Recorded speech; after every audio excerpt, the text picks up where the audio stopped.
Bago ko pala simulan yung video mga kamappers, na meron po tayong TikTok shop and Shopee para bumili po tayo ng mga Manila Urban Fix stickers. Yes po mga kamappers, 5 piso lang po yan. So tara at bili na po tayo ng mga Manila Urban Fix stickers. 5 piso lang po yan dito sa Shopee and TikTok. 11 years... Ay, puto, tawin na, nagulat ako doon. Ayun, Pixie.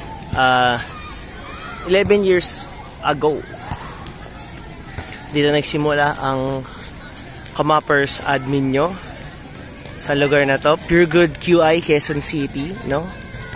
Sa katabi ng G. Araneta. Dito nagsimula ang Mappers, no?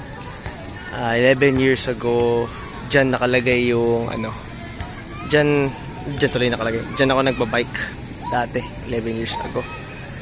Hiram ko pa na fix yun, bakal, parang SGM ata yun or I don't know, forgot. Pero yeah, dito nagsimula ang admin Mappers. 11 years ago, that was 2014 and ako ay 14 years old nun.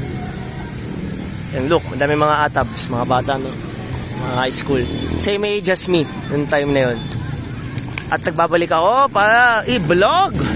Ito, bike check. Ba-bike check natin ito nga. Scream. Whole bike ko, no? Dito kung saan ako nanggaling, saan ako nagsimula. Gabi lungkot. I'm so old. Anyway. So ito po, Scream. Yung frame set niya is Scream. Size 50 na Magnum 20, pero naka ano yan, no? What they call this? Naka custom paint. Sheesh, tuling. Naka custom paint yan. Tapos 6000 series aluminum. Na full tapered na fork, pati head tube dyan sa baba, tapered fork, full carbon.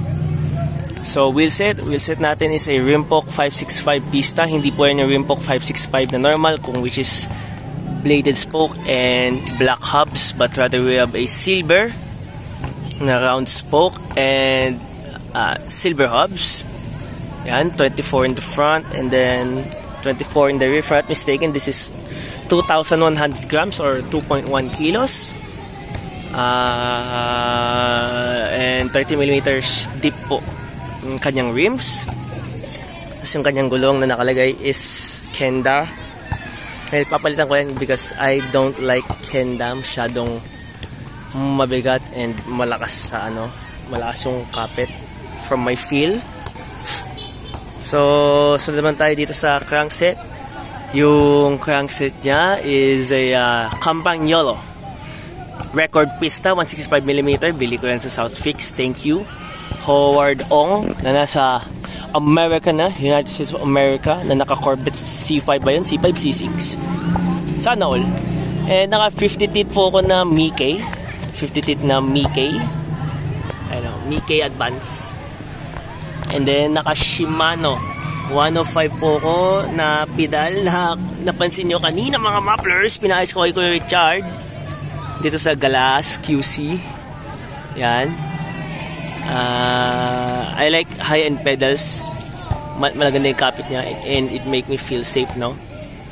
Tapos bottom bracket is alam ko hindi siya JIS ba yun? JIS? Alam ko, or I don't know, JIS, ISO, pero alam ko hindi siya sobrang swak para sa isang record, pero yun na yun, puta. So yeah, wala akong pera. Hindi ako makabili ng proper hubs. What to call this? 110mm yan. Tapos ang aking cogs, itong nasa harapan. Harapan nga. Itong nasa right side is naka 14. Medyo mabigat sa aking likings, pero would do fine. Pero papapalitan ko pa rin yan. And then yung kabila is naka 17 ata. Pero kung 18 yan, hindi ko na papapalitan yan. Pero yeah, if it's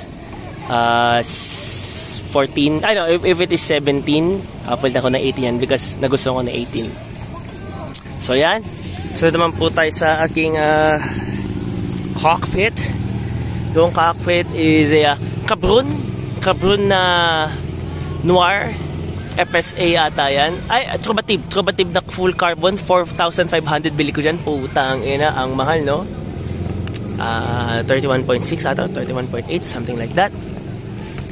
And then naka-fabric scoop ata to, fabric scoop. And this is, what I call this, naka-chromoly rails. Sabihin mas matibay. And in a way, much lighter kaysa sa isang steel na counterpart niya. And hindi ko na sinasabi na hindi ko gusto yung design or parang pagkakurba niya. Pero nagaan na ako, what I call this, na nasasanay na ako. So, punta naman tayo sa front cockpit. So, ako po ay naka-DEDA stem, 120mm. And then, super Leggera po to. Check natin kung super Leggera. Ay, joke lang. Ayun, super Leggero. Super Leggera tuloy. So, naka-super Leggera po ako. 120mm na naka 82 degrees, which is, if I'm mistaken, plus -6 ata. Oo, something like that. And I forgot to say, yung aking headset kasama sa proprietary niya, Scream. Naka-Scream headset, Scream bearing. Tapos, since carbon po to, and then carbon po to, nilagyan ko po yan ng carbon paste, which may kita nyo sa aking vlog. Tapos, DEDA po din. Parang DEDA Zero ata tong ano natin, no? DEDA Zero ata tong handlebars natin. Forgot kung anong bar tape to. Pero nabili ko sa Shopee. Pakita ko na lang. Putang ina. Wala na, may mappers na. Putang ina, nahanap ako. Yung dumating yung mga mappers. Lumakas yung hangin. Nag-uusap kasi kami. Hindi ko napansin. Bumagsak. Puta, okay na. Shit. Anyway. End of the vlog, I guess. That's the whole bike. First impression, sucks lang. Ang kailangan ko na lang ayusin, pag-ikot ng bar tape. Goodbye mga mufflers. And IGP Sport, Rock Bros. Other than that, and bag full of tools. Bag full of tools. Other than that, okay na mga mufflers.